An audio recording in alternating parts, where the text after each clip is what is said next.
العام للنجاح. انا شايفة ان المفهوم العام للنجاح اي حاجة تحت مظلة او الامبريلا بتاعت انك انت تحقق انك انت خليفة الله في الارض، او servant of God، او عباد الرحمن، او انت ممر او تشانل للنور والطاقة الالهية، لان انت خليفة ربنا سبحانه وتعالى في الارض، هي اللي المفروض تكون هدفك وتكون رسالتك.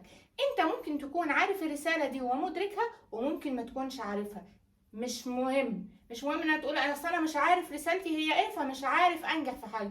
امشي في الخطوات اللي انت فيها، وطول ما انت ماشي وعندك النية دي، ربنا سبحانه وتعالى هيفتح لك الابواب. هيحصل لك تمكين في الارض، لان انت ماشي وعندك الهدف ان انا اكون في الخدمة الالهية من عباد الرحمن، او من خليفة، او ان انا خليفة الله في الارض. فتخيل الطاقة دي لوحدها عاملة ازاي. انت هتسعى لايه؟ هتسعى للشر عمرك. انت هتسعى للخير، هتسعى للخدمة، هتسعى للنفع، هتسعى للتمكين، هتشتغل على نفسك، هتحاول تطور الناس، هتبقى ملهم للناس.